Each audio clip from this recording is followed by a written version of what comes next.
please introduce Stuart Hameroff, professor at the University of Arizona, active in the Center for Consciousness Studies.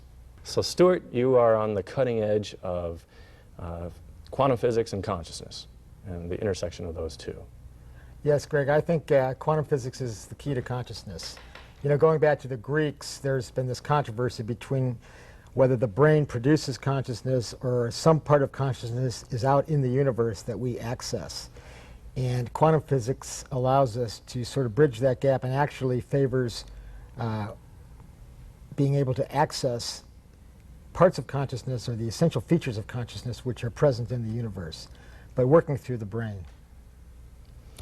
Are you saying that we are accessing something that pre-exists and we're basically just a conduit for it then, or do we have a say? Well, it's not quite that simple. There are basically two approaches to the so-called hard problem of consciousness, namely the hard problem being why we have experience, why we have flavors, tastes, emotions, feelings, how we're different from robots or zombies, why we have an inner life. And the two approaches are basically emergence and some kind of fundamental approach.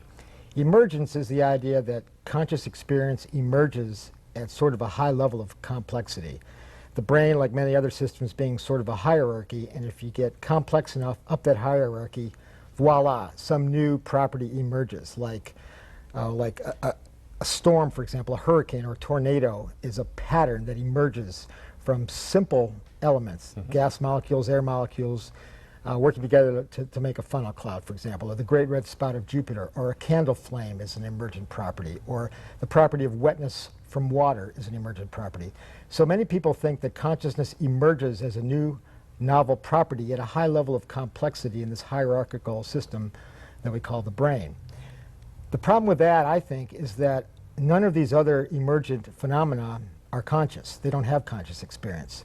Moreover, there's no real prediction at what level of complexity consciousness might occur in the brain. And if that were the case, computers should be conscious already or should soon be. So for that reason, plus the fact that that would take away any possibility of free will, it also wouldn't give us this property of binding, how we bind everything together into one sense of self or unity of consciousness, and how we transition from the preconscious or subconscious to consciousness itself. These problems, I think, suggest that there's something more to consciousness than being an emergent property of computation. The brain is more than a simple classical computer.